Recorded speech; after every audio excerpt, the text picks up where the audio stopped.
time, let us rest this case because the facts speak for themselves.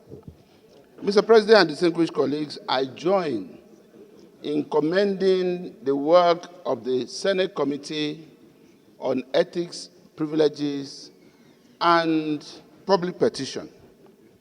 It's a very detailed report. And I thank the committee for also bringing all the people who gave testimonies. On my part, let me just say this. First, to the Nigerian women. Today being the International Day. Order, please. Today being International Women's Day, being commemorated all over the world. Also being commemorated in this Senate, because there's an ongoing program that we also joined from here. This is not about gender. This is about one fact, that while we struggle as a Senate and as a people to continue to influence laws that will ensure to create more space for our women in public institutions, those of our women who have found themselves in public institutions out of this time should learn, understand, and obey the rules and regulations of those institutions so that they also will be good ambassadors of the Nigerian women. Let me also say that beyond gender, this is not also about North or South. It's not about where you come from. As a matter of fact, all our senators from Kogi are fully opposed to what has happened. And that's why they are all in support of what we are doing. It's also not about political party. Let me also say that what we are doing cuts across different political parties. It's about a sense of indignation to a deliberate refusal to respect the rules and regulations of the Senate as an institution. Mr. President, people will be governor for 8 years as chief executive. They will be honorable minister. They will still go back to the nooks and crannies of their constituencies, go around every village to go and contest election to come to this Senate. It is because there is something about this Senate as an institution. It is also because it is a Senate of rules and regulations. So, this is not about one political party trying to witch hunt another. As a matter of fact, let me emphasize for the record, and for those bloggers who like to sit in judgment over what we do here, the chairman of the Senate Committee on Ethics, Privileges, and Public Petition is a bona fide member of the Nigerian Labour Party. He's not APC. The minority leader, who spoke very well as a minority leader, trying to also make a case, did not say he was opposed to this, because he was one of those who played a major role in trying to curtail this whole situation from degenerating in the first instance. All he had to just say was to make a plea of mitigation from 6 months to 3 months. But he's not opposed to what we are doing. He's of the People's Democratic Party and a ranking senator of the Federal Republic of Nigeria. But he's guided by conscience and a sense of indignation to, like I said, a deliberate, refusal to obey rules and regulations of an institution.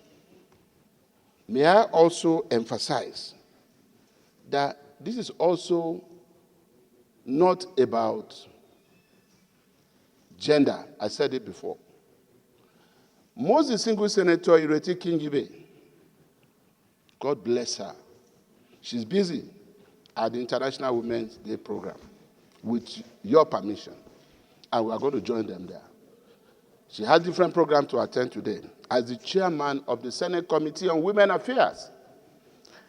Distinguished Senator Mrs. Ireti Kingibe signed this report as a member of the Senate Committee on Ethics, Privileges, and Public Petitions. Her name is number 21, and her signature is there, fully in support of these regulations. Senator Ireti Kingibe is not a member of APC. Senator Ireti Kingibe is not a man. She's a woman. And by the grace of God and the privilege extended by this Senate, she's the chairman of the Senate Committee on Women Affairs. So this is not about where you come from. It's not about your political party. It's not about your gender. It is about this institution that is called the Senate and the need for each and every one of us who is privileged to be here, because it's only a privilege. Nothing suggests that we are the best in our various constituencies. It is a privilege, and we are here by public trust of our constituents who voted for us. So, it is a collective desire of this institution called the Senate that we will restore law and order. And I also want to remind all of us and the public that all those who are served in the Senate or in the House of Representatives and who felt that their achievement should be measured by the number or the volume of content they created on the social media, who felt their achievement should be measured by the number of followers they had on social media, all those who felt grandstanding should be the order of the day. I'm sure you can begin to name them in both houses. Where are they today? Who is talking about them today? What is their relevance in the polity of this nation? Let this lesson be learned by everybody. And let everyone understand that when we are here, this is a hallowed chamber. I listened to distinguished Senator Natasha on Arise News. And I'm saying to all my distinguished colleagues, I had no regrets about what she said about me. She said I called her at exactly 13 minutes past 12. I had no regret. And every one of you know it is characteristic of my own person and leadership role to try to reconcile everybody. I went to the Senate president and I got there that night. And I said, sir, tomorrow in chamber, you will have to tender a public apology to distinguished Senator Natasha. I beg you in the name of God. Because her understanding of what you said is different from the way you are interpreting it, by saying she should not speak as if she was in a nightclub. And Mr. President, you explained again that what you meant was that it's only in the nightclub that everybody speaks in loud voice, trying to raise their voice above the volume of the music. And I said, sir, I understand you. But tomorrow you need to explain that again to her and other Nigerian women and apologize to her. And you asked me a question, why is it that you are always coming to me to talk? You have not have you called Senator Natasha? Everybody is dragging me on the social media, her bloggers, including herself, saying I must go down. Have you called her? And I picked my call and called Senator Natasha, placing her on speakerphone. DSP was there, and two other of our colleagues. And I called. I didn't think 12 midnight was any time that we would not still be awake as senators. We go to bed 2 a.m., 3 a.m. People who are dragging us on social media should know that. And when I called distinguished Senator Natasha, the first thing I said was, distinguished, I am sorry. I hope I did not wake you up. She said, no, sir. I'm still busy. I'm still at work. You know, I can't be sleeping by this time. And I said, how is my brother? Referring to her husband. She said, he's fine and he's right here. And I said, I only called you to ask you a question. She said, what? I said, my dear sister, what would you gain? Because I'm reading everything your people are saying on social media. But what will you gain if the Senate president goes down? What do you stand to benefit. That was all the discussion. And as she was talking, she said, well, I didn't start this fight. As she was talking, my phone started saying reconnecting, meaning that network was failing. I cut it off and called back. As soon as she came back, Mr. President, you took over the discussion, believing that you were talking to a friend's wife who just said the husband was by her. And you said, Princess of the Senate, why are your people dragging me? And we discussed all of this. And at the end of the discussion, you spoke with the husband and reminded the husband or told the husband about a pending nomination that he was supposed to make for Delta State. And I thought that was the height of it, Mr. President. We were nominating people who will serve in the Public Complaints Commission. The husband is not the governor of Delta. He's not a senator from Delta. And I felt it was the height of respect that you could have for anybody, that you will ask the husband to submit the name of the nominee for Delta State for a 5-year tenure in public service. That was how we rounded up that discussion.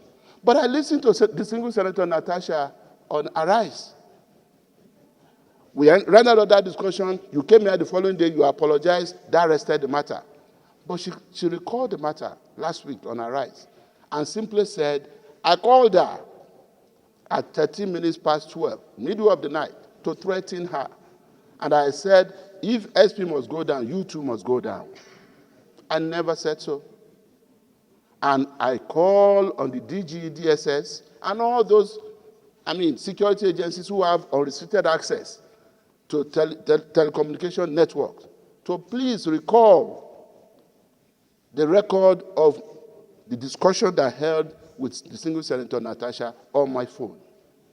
So, and for me, if somebody says something that I know to be a blatant lie, it will be difficult for me to believe any other thing you say.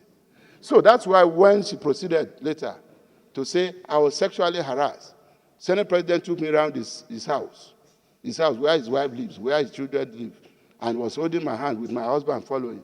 And he told me, do you like this sitting room? If you like it, I'll bring you by there so that we can enjoy ourselves. There was no way I would believe all of that because... So what year? Yes. What year? What year? Did the discussion... No, what year did she allege? Sorry? What year? He said 2023. 2023. What year are we? This is 2025. Well, sir, I clarified all I needed to clarify. I just wanted to say that, and Mr. President and distinguished colleagues, I had said all of those things just for me to make this simple point. Just for me to make this simple point. This is the Senate of the Federal Republic of Nigeria. We are expected to be sober. We are expected to carry ourselves in a way that we will continue to reflect the importance and the sanctity of this chamber. And having said all of this, what I would just say to our colleagues is that I am totally in support of the recommendations by the committee, and I commend them for the good work they have done. And if in the wisdom of this committee, or of this Senate, it is upheld that most distinguished Senator Natasha Akpoti-Uduaghan be so suspended, then my advice and appeal to her will be that she spends her period of suspension to read and learn our rules very well.